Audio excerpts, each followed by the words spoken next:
আসসালামু আলাইকুম। সংবাদে আপনাদের সবাইকে স্বাগতম জানাচ্ছি আমি নুসরাত। শুরুতেই সংবাদ শিরোনাম। গাজায় কি তাহলে যুদ্ধবিরতি ভেঙে গেছে?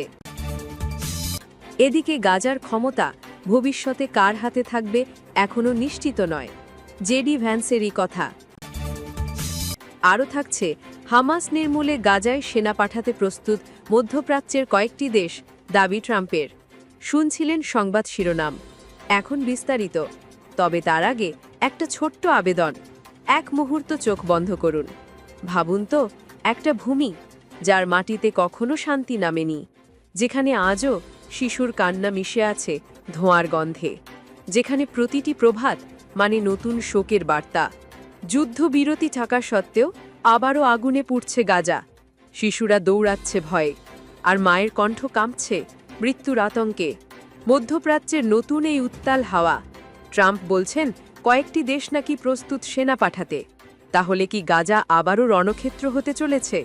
আর গাজার ক্ষমতা ভবিষ্যতে কার হাতে থাকবে, সেটাই এখন সবচেয়ে বড় প্রশ্ন। যদি আপনার মনে হয় মানবতার পক্ষে থাকা এখন সময়ের দাবি, তাহলে নিচে কমেন্টে লিখুন গাজায় স্থায়ী শান্তি চাই। আর আপনি যদি চান সত্য খবর, নির্ভীক বিশ্লেষণ আর মানবতার কণ্ঠ পৌঁছে যাক প্রতিটি ঘরে, তাহলে এখনই সাবস্ক্রাইব করুন আমাদের চ্যানেলটি। আপনার একটা সাবস্ক্রাইব আমাদের জন্য নয়, মানবতার পক্ষে একটি কণ্ঠ যোগ করা। চলুন বেশি কথা না বাড়িয়ে বিস্তারিত জেনে নিই। গাজায় কি তাহলে যুদ্ধবিরতি ভেঙে গেছে?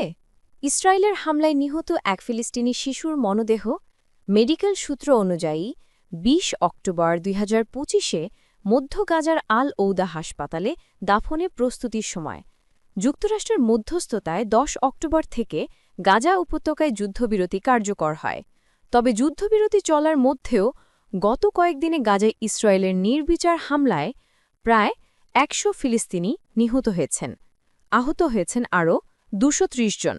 যুদ্ধবিরতি লঙ্ঘনের অভিযোগ ও পাল্টা অভিযোগ নিয়ে উত্তেজনা চলার মধ্যে ইসরায়েলি সেনারা একাধিকবার নিরস্ত্র ফিলিস্তিনিকে লক্ষ্য করে গুলি চালিয়েছেন এবং গাজায় বোমাবর্ষণ করেছেন। সর্বশেষ ঘটনাটি ঘটেছে গত রোববার। ইসরায়েল দাবি করেছে তাদের নিয়ন্ত্রণাধীন রাফা এলাকায় হামাস যোদ্ধারা তাদের সেনাদের উপর হামলা করেছেন, আর এই অভিযোগ তুলে তারা গাজায় হামলা চালিয়েছে। ২০২৩ সালের ৭ অক্টোবর ইসরায়েলে হামাসের হামলায় ১১৩৯ জন নিহত হন এবং প্রায় ২০০ জনকে বন্দী করে গাজায় নিয়ে আসা হয়। জবাবে সেদিন থেকেই গাজা উপত্যকায় নির্বিচার ও নৃশংস হামলা চালিয়ে যাচ্ছে ইসরায়েল। ২০২৩ সালের অক্টোবর থেকে গাজায় ইসরায়েলের হামলায় মোট ৬৮,০০০-এর বেশি মানুষ নিহত এবং ১,৭০,২০০ মানুষ আহত হয়েছেন। গাজায় ইসরায়েলের চালানো হত্যাযজ্ঞকে জাতিসংঘ সমর্থিত একটি কমিশন এবং বিভিন্ন আন্তর্জাতিক সংস্থা জাতিগত নিধন হিসেবে উল্লেখ করেছে। এখন হামাস ও ইসরায়েলের মধ্যে যুদ্ধবিরতির লঙ্ঘনের পাল্টা অভিযোগের মধ্যে কিছু প্রশ্ন উঠছে। তা হল, যুদ্ধবিরতি আসলে কে ভেঙেছে? এখনও কি যুদ্ধবিরতি চলছে? ফিলিস্তিনি জনগণ কি শেষ পর্যন্ত শান্তি ও সহায়তা পাচ্ছেন? এ ব্যাপারে এখন পর্যন্ত আমরা যা জানি। কেন বলা হচ্ছে যুদ্ধবিরতি লঙ্ঘন হয়েছে? ইসরায়েলি সেনাবাহিনী গত রোববার বলেছে হামাস চুক্তি লঙ্ঘন করেছে এবং রাফায় সংগঠনটির ২ যোদ্ধা ২ ইসরায়েলি সেনাকে হত্যা করেছেন। এরপর ইসরায়েলি গাজায় ব্যাপক ও বিস্তৃত হামলা চালায়। হামাসের সশস্ত্র বাঘ কাসেম ব্রিগেডস বলেছে তারা কোনো সংঘর্ষের খবর জানে না। তাদের দাবি রাফা এলাকা ইসরায়েলের নিয়ন্ত্রণে রয়েছে এবং ওই এলাকায় কোনো ফিলিস্তিনি যোদ্ধার সাথে ব্রিগেডসের কোনো যোগাযোগ হয়নি। হামাসের বিরুদ্ধে যুদ্ধবিরতি লঙ্ঘনের যে একটি অভিযোগ তোলা হয়েছে তা নয়। ইসরায়েল বলেছে হামাস ২৮ জন জিম্মিদের মরদেহ ফেরত দেওয়ার ক্ষেত্রে দেরি করছে। এই জিম্মিরা গাজায় ইসরায়েলের বোমাবর্ষণের সময় নিহত হয়েছিলেন।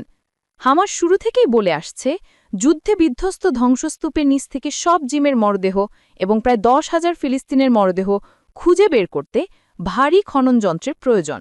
যুক্তরাষ্ট্রের দেওয়া ২০ দফা প্রস্তাবের ভিত্তিতে এই যুদ্ধবিরতি হয়েছে। গত সেপ্টেম্বরের শেষের দিকে যুক্তরাষ্ট্র প্রস্তাবটি উপস্থাপন করে এবং কাতার, মিশর ও তুরস্কের সহায়তায় যুদ্ধবিরতিতে মধ্যস্থতা করা হয়। যুদ্ধবিরতির শর্ত কী ছিল? যুক্তরাষ্ট্রের দেওয়া ২০ দফা প্রস্তাবের ভিত্তিতে এই যুদ্ধবিরতি হয়েছে। গত সেপ্টেম্বরের শেষের দিকে যুক্তরাষ্ট্র প্রস্তাবটি উপস্থাপন করে এবং কাতার, মিশর ও তুরস্কের সহায়তায় যুদ্ধবিরতিতে মধ্যস্থতা করা হয়। হামাস বলেছে তারা সব জিম্মিকে মুক্তি দেওয়ার এবং একটি স্বাধীন ফিলিস্তিন প্রশাসনের হাতে গাজার শাসনভার তুলে দেওয়ার শর্ত গ্রহণ করেছে। বাকি দাবিগুলো বিষয়ে হামাস বলেছে এগুলোকে একটি অন্তর্ভুক্তিমূলক ফিলিস্তিনি জাতীয় কাঠামোর মধ্যে রেখে সমাধান করতে হবে। তারা ওই জাতীয় কাঠামোর অবিচ্ছেদ্য অংশ হবে এবং তারা এতে সক্রিয়ভাবে ভূমিকা রাখবে। ইসরায়েল কি চুক্তির শর্ত মানছে? গাজার সরকারি গণমাধ্যম কার্যালয় বলেছে ইসরায়েল ৮০ বার যুদ্ধবিরতি চুক্তি লঙ্ঘন করেছে এবং ১৯৭ জন ফিলিস্তিনিকে হত্যা করেছে। গত শুক্রবার ইসরায়েলি সেনারা একটি সাধারণ যানবাহনে গুলি চালান। এতে জৈতুন এলাকার আবু সাবান পরিবারের ১১ জন সদস্য নিহত হন। এর মধ্যে ৭ জন শিশু এবং ৩ জন নারী ছিলেন। পরিবারটি তাদের বাড়িতে যাওয়ার চেষ্টা করছিল। গত রোববার ইসরায়েলে বীরবিচার, আকাশ হামলা ও অন্যান্য হামলায় কয়েকজন নিহত হন। গতকাল ইসরায়েল আবার চুক্তি মেনে চলবে বলে ঘোষণা দেওয়ার পরেও তারা গাজার উত্তরাঞ্চলের সুজাইয়া এলাকায় কয়েকজন ফিলিস্তিনিকে হত্যা করেছেন। ইসরায়েলের দাবি, ওই ফিলিস্তিনিরা ইসরায়েলি সেনাদের জন্য হুমকি তৈরি করেছিলেন। তারা হলুদ সীমারেখা অতিক্রম করেছেন। যুদ্ধবিরতি শুরুর পর গাজায় যে সীমা বরাবর ইসরায়েলি বাহিনী সরে এসেছে তাকে হলুদ সীমা বলা হয়। এই সীমানা পেরোনোর ক্ষেত্রে ফিলিস্তিনিদের ওপর নিষেধাজ্ঞা রয়েছে। ইসরায়েল গাজায় ত্রাণ প্রবেশের ওপর সীমাবদ্ধতা আরোপ করে রেখেছে এবং রাফা ক্রসিং বন্ধ রেখেছে। গত মঙ্গলবার জাতিসংঘকে ইসরায়েল বলেছে তারা কেবল ৩০০টি ত্রাণবাহী ট্রাক প্রবেশের অনুমতি দেবে, যা চুক্তিতে উল্লেখিত সংখ্যার অর্ধেক। হামাস কি চুক্তির শর্ত মানছে? হামাস ২০টি জীবন্ত জিম্মিদের সবাইকে মুক্তি দিয়েছে এবং বারবার ইসরায়েলের বিরুদ্ধে যুদ্ধবিরতি লঙ্ঘনের অভিযোগ করেছে। ২৮ জন মৃত জিম্মির মধ্যে ১২ জনের মরদেহ উদ্ধার করে ফেরত দেওয়া হয়েছে। গত শুক্রবার হামাস আবারও বলেছে তারা যুদ্ধবিরতির শর্ত মেনে চলতে প্রতিবদ্ধ। তবে ইসরায়েলি বোমাবর্ষণে বিধ্বস্ত ভবনের ধ্বংসস্তূপের নিচ থেকে মরদেহ উদ্ধার করা খুবই কঠিন। হামাস বলছে নতুন সরঞ্জাম ও বাইরের সহায়তা ছাড়া এই তৎপরতা ধীর হয়ে যাবে এবং শেষ পর্যন্ত এটা শেষ করা যাবে কিনা তার নিশ্চয়তা নেই। হামাস যখন জিম্মিদের মরদেহ উদ্ধার করতে চেষ্টা করছে তখন গাজার রোদ্ধারকারী সংস্থা সিভিল ডিফেন্স বলেছে অঞ্চল জুড়ে প্রায় ১০,০০০ ফিলিস্তিনের মরদেহ ধ্বংসস্তূপে চাপা পড়ে আছে। গত শুক্রবার হামাস আবারও বলেছে তারা যুদ্ধবিরতির শর্ত মেনে চলতে প্রতিবদ্ধ। তবে ইসরায়েলি বোমাবর্ষণে বিধ্বস্ত ভবনের ধ্বংসস্তূপের নিচ থেকে মরদেহ উদ্ধার করা খুবই কঠিন। মানুষ কি বাড়ি ফিরতে পারছেন? সত্যিকার অর্থে না। ইসরায়েলের বোমাবর্ষণে পুরো এলাকায় চিহ্নহীন হয়ে গেছে। এতে তারা ওখানকার বাসিন্দারা এলাকায় ফিরে তাদের বাড়ির ঠিকানা শনাক্ত করতে পারছেন না। তাছাড়া ইসরায়েল একটি অদৃশ্য হলুদ সীমারেখা টেনে রেখেছে। ওই রেখার বাইরে যেতে গেলে ফিলিস্তিনিরা গুলিবিদ্ধ হওয়ার ঝুঁকিতে থাকেন। বিষয়টি অনেকের মধ্যে ভয় তৈরি করেছে, বিশেষ করে যারা জানেন না তাদের বাড়ি হলুদ রেখার ইসরায়েলি অংশে নাকি ফিলিস্তিনি অংশে। এ নিয়ে তারা ভয় আছেন।